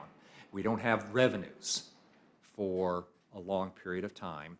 Then what? We want to have money set aside then. Well, almost all our expenses go away if the island's shut down. Sure, we don't have revenues, but almost all our expenses go away. We have about $3.5 million of headcount expenses, so we've got to be mindful of that. But if the island's shut down for a long period of time, I'm sorry, Rob, we don't need beach patrol services. We don't need our trash management pickup. We don't need CCSO off-duty contract, you know, blah, blah, blah, blah. The General Finance Officers Association recommends that municipalities have 2 months of operating of reserves covering 2 months of operating expenditures. Folly Beach, Seabrook has, I think, a 6-month policy, and most communities probably have more like a 6 months. We have a 10x or something, not just 2 months. We have multiple years of operating budgets right now. So that was one a bit of context and background, and I've got to cut this fairly short because we're going to have to wrap up so I can shift gears. The other thing that occasioned all of this was, well, one little catalyst was just the tree falling down. And just figuring out, we started to say, gee, we just want to plant another tree. And I said, before we do that, let's think about what we might want to do with this municipal center complex more broadly. But we had gone through the exercise of the study led by Web Management to do the art center feasibility analysis. And we set up a separate 501c3, and the idea was they would do, you know, their thing and potential sites for a standalone, you know, purpose-built performing arts center would ideally be on Andell West, but that's kind of on the back burner. They had conversations with Church of Our Savior and about some land there, but that's a little bit remote. It was always envisioned that we have several acres over here, at least 3 acres, that is available and not utilized. That was a potential siting, but, you know, do we want to put it over there? There are a whole host of issues over there. And then the other context was being at recent KICA meetings, where every conversation almost starts with lack of amenity space on Kiawah Island, lack of community gathering space. And so that started this process of thinking about, rethinking, whether we could better utilize, there is no land available on the island proper. There's not much land left on Freshfields Village. Where there is some property is on our 21 acres here. And right now, we're underutilizing, for the community's benefit, this 21 acres. There's some community use of the municipal center, including tomorrow afternoon. One reason why we have to end early is because our world is going to be using this space. So it means we can't stick around longer and do town business because they're using a space, which I think is a great thing. So all of that kind of came together, and I'd reached out and had a conversation with, I don't know if you all are familiar with Mark Kamens, who's a resident on the island, has an architect, built a lot of homes on the island. He was on the ARB task force as well. And I had introduced him to the 501c3 Arts Center team, and they were kind of going down a little bit of a separate path. And I'd also had a conversation with Mark Permar about kind of site planning for the municipal center. And I sat down with Mark and I said, you know, I'm trying to figure out if there's a way, the 501c3 process, that's going to be only an art center, and there's going to be a whole host of issues related to that, organic, structural, management-related issues. And I said, but, you know, is there something we could do? And I was looking over at this 3 acres over here, and the first time we sat down, and he goes, I don't know why you're thinking about that. He said, the obvious thing to do is just build an extra wing of this building. I said, why is that? He said, a lot lower cost for one reason. You just tie into existing infrastructure. You don't have to worry about separately staffing and maintaining another building. and you take advantage of kind of the entry points and all that. And the other thing he said was pretty compelling from my standpoint, and it's hard to visualize because up there, the schematics, and I can walk through that, is it'd be wing out this way. We walked out, and he's looking out towards the marsh. He says, extraordinary marsh back here as we walked all the way back through. Beautiful views, completely hidden away. And he says, this is underbrush. Here's a water oak or laurel oak. That's not that significant. Here's some grand oaks. Let's feature those. Let's open up the vista and have, you know, the municipal center tie in to our marsh. And anyway, that was all the background and context. He said, hey, listen, I think this is an incredible opportunity for the community, and he invested considerable time and effort, no cost to us or anybody, because he thinks it's an interesting idea of coming up with some conceptual ideas about what a wing to the municipal center might look like. And the way I've looked at this is first and foremost a community center wing to be used by the community, and that includes, you know, it includes an auditorium space that would have this particular configuration is about 300 seats. It doesn't have to be any particular number, but that would allow for about 2/3 of the current Arts Council performances to be held in this size space. Others would still be at West Beach Conference Center, but it could also be used by Our World for lectures. It could be used by Inlet Cove for their annual meeting, where they've had it here in the council chambers before, or other large HOAs. It could be even used by Kika if there's a large meeting that the Beachwalker Center would not allow for. And then, what was the other point about all that? Oh, also, Seabrook Island, if, you know, they've held council meetings in here, if they just want to have a meeting, well, they still may want to do a council meeting in here on occasion, but if SAPOA, which is a large HOA, needed a space to use here, why not? Community organizations, governmental organizations, nonprofits, not commercial. We don't need to generate revenues from this. Now, this then led to a couple of other interesting observations and discussions, because I wasn't aware, I'm not sure why I wasn't aware for a long period of time, that the town has two sewer wastewater providers. One is Kiowa Island Utility, and most people think it was just Kiowa Island Utility, but they only provide service onto the island itself. Seabrook Island Utility Commission provides wastewater to Freshfields Village, Seafields, MUSC, interestingly enough, also up to Kiowa River Estates. We are on septic.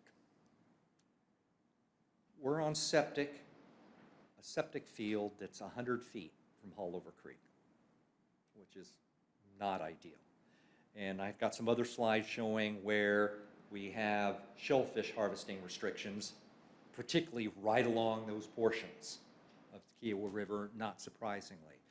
And we had a meeting with Seabrook Island Utility Commission and said, well, you know, we have to be prepared to accommodate, we're contractually obligated to provide service to all of the Andale West properties, potentially 2,000 homes. And so therefore we decline.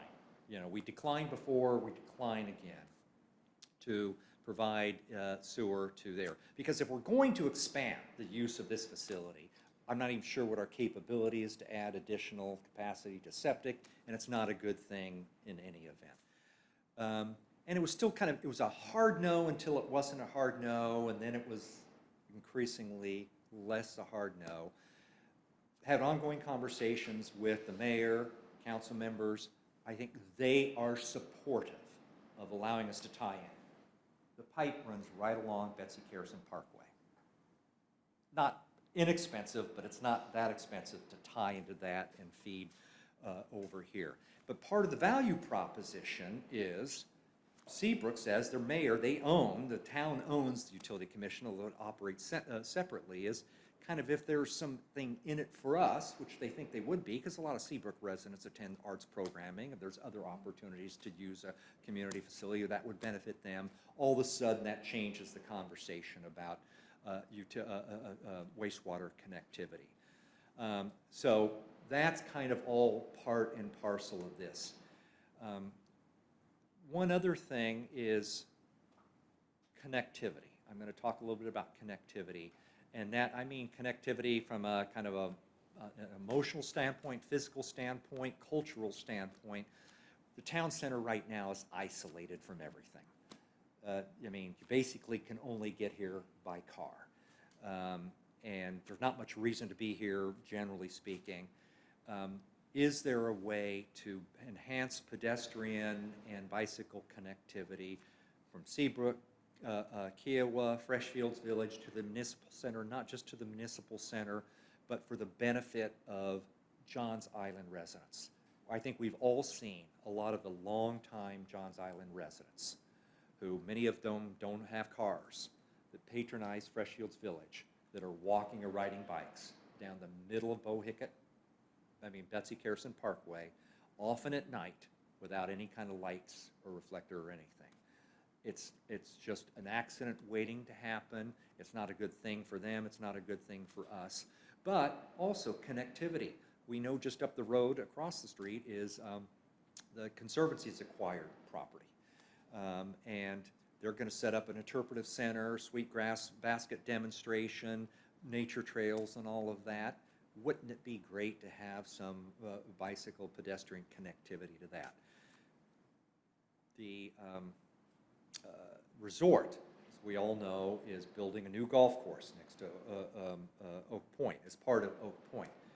Their intention is also to build workforce housing there. Roger Warren is affirmatively very interested in having pedestrian bicycle connectivity for his workforce down towards Freshfields Village. I know that, I haven't spoken with them, but I know through the various other connections that Kiowa River, and we need to sit down and talk to the Beach family, that they're very interested in having connectivity all the way down here. And I suspect when I talk to people who ride bikes, my wife and others, they have a bike riding club. You know, right now, if you want to go on a long bike ride, you go to one end of Kiowa Island, you go to Seabrook Island, and you come back, and that's it. If you have the opportunity to ride up to Rosebank, pick up produce, have lunch there, or go all the way out to the Dunlin, et cetera, there would be an interest in that. So anyway, this is all kind of background and context. We don't have a lot of time. I'd be interested in your thoughts and perspectives. The nice thing about this, well, one nice thing, people said, well, funding it. We literally, the estimated cost of this is probably $12 million or so. We could write a check, but we don't have to spend a cent of our reserve funds if we don't want to, because just like we did for this building, we can finance it. We have a clean balance sheet, no debt, but here's the most important thing. Under state accommodations tax guidelines, as well as the other accommodations taxes, this could be completely funded by accommodations taxes over a period of time. It's for the construction, the operation, the roads or parking facilities associated with that, as well as financing. All of those are specifically permitted uses of accommodations tax funds. So anyway, I'm going to talk a little bit more about kind of conservation and more connectivity versus, I'll just very briefly allude to this. I was skeptical, but went along when we first provided, how much funding did we provide to the Conservancy for the Greenbelt Initiative program? $75,000 to acquire the pieces of property that they did. So they applied for Greenbelt funding, and we supported that, provide some additional funding. I'm going, well, the county has a Greenbelt fund. Why can't we have our own Greenbelt fund?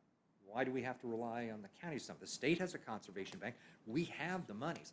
The town previously, as you probably know, tried to purchase the property right next door. And unfortunately tried to do so twice, offer wasn't accepted. You know,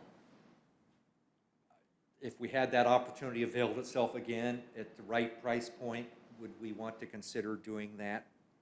My view is yes. Now, you all may not be aware, if you hadn't heard it, I just literally heard it. I don't know when to start, Jim or Brian. 2 days ago is when I learned that the property, several acres right behind us, right adjacent to us, was acquired on January 3rd. And in the 3 weeks since then, they've clear cut the entire property. They're building 40 single-family, 34, 40 single-family? 34 single-family homes. It's been planned, but This isn't, it's Yeah, been planned yeah. for Pardon? more than a year. It's been planned for more than a Yeah, year. okay, but I mean, there's just, They just started. but started, but I certainly didn't know that. It's 34 single-family homes, but they're all on septic, again, right on Hallover Creek. The town apparently had an opportunity to purchase that property a few years ago for about $800,000. Decided the price point went right. I think it more recently sold for how much? 8 million? 8 million? So the point about all of this is, if we want to, and I'll tie this together a little bit, yeah, hopefully a little better. Show the rendering, just the elevation as well on this, the next slide. Yeah, to be clear, those two lots sold together for $8 million. Yeah, yeah. The next, The next one. yeah, just, this is again, this is all just super high level conceptual rendering. You can see the bottom one is actually, if you're driving in on a road, kind of what you would see. And that the top one is, you know, actually if you were back at the marsh, what you would see. But there, I've had conversations with the Conservancy. There are other properties around the area that I want to characterize as our zone of natural interest, which I think is the Kiowa River watershed. The health of our marshes is critical to the resiliency of our island. And the health of our marshes is threatened by runoff and pollution from along the Kiowa River watershed. And to the extent that we can take a more proactive role, either in direct acquisitions or more likely funding or helping to support conservation easements that restrict development on properties within our watershed, that's going to contribute to the health of our marshes. This is also, Jim, and there's another slide that will show that our bobcat population primarily resides on Kiowa Island, but not only on Kiowa Island. Bobcats are around here. They're around the kind of the lower half of Johns Island. That pretty much matches the watershed as well. So I think we as a community have myopically looked at, you know, very insular Kiowa Island and only the island as our area of interest and responsibility. I would define our interest in or much more broadly than that, and that if we have the opportunity to protect our watershed, to protect our native wildlife corridors, and at the same time, in restricting development, lessen traffic pressures and congestion coming down Betsy Carson, then to my mind, that would be money well spent, a great investment of our reserve funds. Again, not just to write checks just to write checks and everything's negotiable and it has to be at the right price. But if we can look at opportunities to leverage the Conservancy or Low Country Land Trust funds, the county greenbelt funds, et cetera, I would hope that we would be more proactive in doing what we did in a small way before. So that's it. You and I discussed this yesterday with respect to the facility. I'm totally on board. I was not immediately in favor of the Performing Arts Center. It was too costly. They would have had to go through a land purchase, which would have been 5, 6 million, if not more, and it would have been an annual debit. This is not. This is not a performing arts center. This is simply Right, a it's space that the Arts Council can use to host Right. two-thirds of its This program. is not a Performing Arts Center, and it's also not a debit. We have, in my mind, we have the ability to use our existing staff for arts to take control or monitor or organize the scheduling for this facility. I'm perfectly fine with this. We have tax incentives that are beneficial to us that would not have been beneficial for the Performing Arts Center.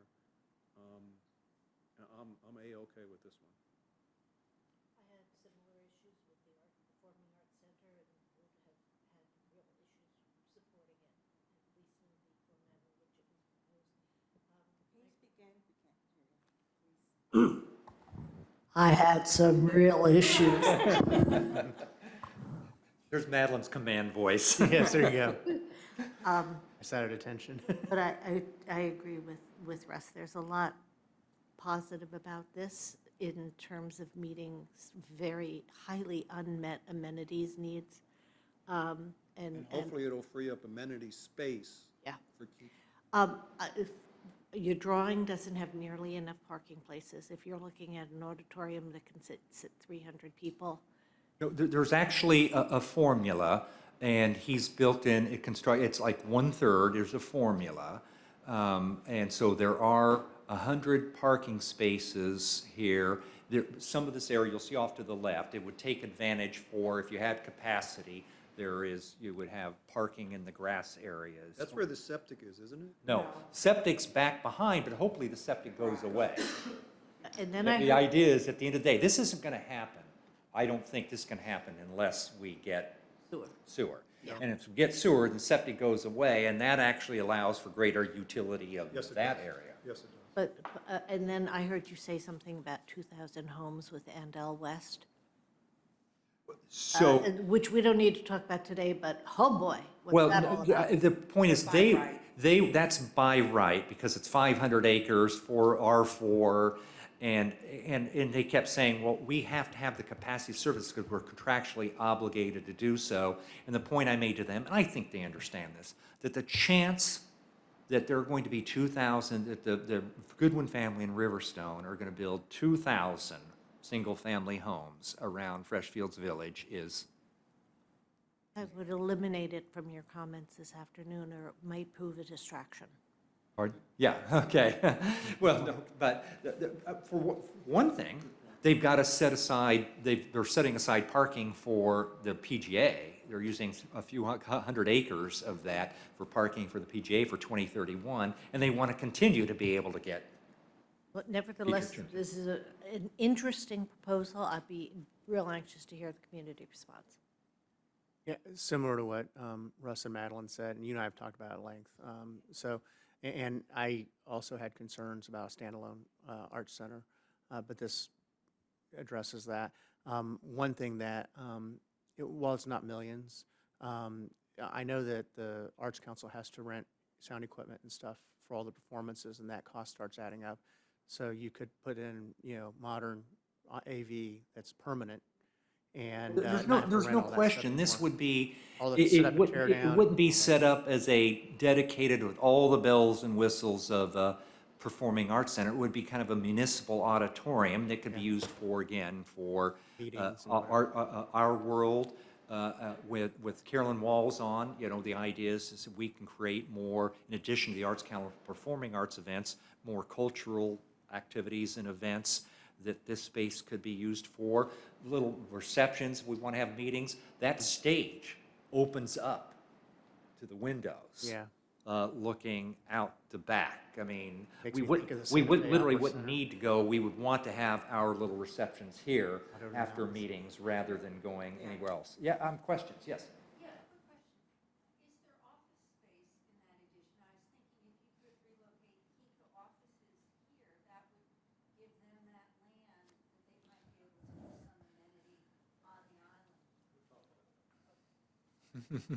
Yeah, that's Ron. Land, Yeah. I think there are issues combining, office space of the municipal facility. It's actually a municipal center and facility. We don't really need to generate lease, but there are other ways we might want to think about addressing some of those issues, yeah. Yes, Ron? Of properties for your funds? I look at them myself completely independent decisions. There is not, again, you don't have to use a single dime of your current fund base to actually do this project. Because again, you can issue bonds and then you can defease those bonds with ATAX funds over some period of time. Acquisitions of property or financial support of conservation easements would entail the commitment of reserve funds. And whether, there's been some discussion about the potential availability of the parcel across the street that was going to be used for a marina. If that became available at the right price, would it make sense for the town to acquire that? Not to expand the town borders, but in order to protect that land? My belief would be yes. Now, again, we'd have to look at each one on a case-by-case basis. One thing is, we could think about setting up our own conservation bank, as it were, and we could say, we're going to set aside $2 million, $5 million into a conservation bank. We could set up a review process, application process by Low Country Land Trust, the Conservancy, or others to apply for conservation easement funds in a certain area, defined area, and we could have a review process. There may be ones that could, opportunistically, that we as a council may just want to pursue. If something like that became available, the parcel right next door, what about if the council, Charleston County Council, denies Island Park Place? At the end of the day, that project doesn't go forward. Is that developer interested in building 30 residential homes there? That's not what they're planning. My guess is probably not. Is there a potential opportunity there? I don't know. But is that the kind of thing that we would at least want to explore? I would think so. So I've known about this for a while. I had a real hesitancy initially because of the operating cost, and I didn't want to tie anything to that. But as we got through kind of into the financing and the creative financing and the SATAX money, this becomes a better and better idea. And then when you locate it here and you're not buying separate property, which would have to come out of the reserves, it makes it an even better deal. You've got some of the infrastructure that you could use here for this, so it's not completely a standalone building. You have some parking, you have to add some parking, all of those things. If we can get the numbers right, get the design right, it seems like a good potential use of some of the reserve funds. Again, if you go back to kind of the comments about connectivity that Brad talked about, it starts to put us in a place where we've got some connectivity builders here. And then, again, there's still some ideas about Kika and relocating them. When you back it up a couple from here, just this is something that had been looked at before, right here, about a pedestrian, a bridge, a bike pedestrian bridge, or boardwalk across Hollover Creek, and that's kind of conceptually how it's planned. You have to solve for crossing Betsy Carrison Parkway because you probably ultimately want walkways or paths on both sides. But by the way, have a meeting on Friday afternoon with the county official who you can get applications for county funds that include pedestrian and bike paths. And they're going, well, this project would be more than you could, but he was interested in the idea, and if we could maybe get some county funding. So the creative financing really is what kind of brought me around on this. I mean, the need is, you can argue about the need and about other structures, but to have a dedicated resource and have it financed through all the different methods that don't tap into our reserves or generate a liability for the townspeople, it seems like it's something we should really investigate very hard. Yeah, one of the negatives I had with the Performing Arts Center was, along with what Luke was saying, we would have had to, or whoever, would have had to hire at least one manager. At least one. And then the place would have to be heated and cooled. It's not that this would have to be heated and cooled, but you'd have to have living space there or office space for it was not as financially And attractive. by the way, I would not want to preclude the possibility of, if the 501c3 wants to build up a more broader programmatic, a seasonal program, and have more, as they want to raise private capital, and then they want to utilize it and manage that when their staff is coming in. We just still have our one staff, but the rest of it is all them. That's fine. Just so you know, I could be coerced to make it slightly larger, you have better entertainment, because it's the carrying cost that really, really bothered me on the first go-around. And that would have included the land purchase, which would have been, gosh, $4, $5, $6 million. The whole thing just didn't make sense. So I'm not against making it even a little bit bigger. We don't have to spend, literally, the money we're providing to the Arts Council now is, and they're going to come in with a modest increase in that, since that increased in several years, 20%. We would never have to provide any more than that. We can continue to do exactly what we've done, and that's the entire outlay. Well, I was going to say, whatever we're paying the Arts Council, I don't know the details, but a lot of that amount would then not have to be spent every year. They have to spend rent the churches are pretty good, but others, every time they have a piano, they're renting $2,000 for performance.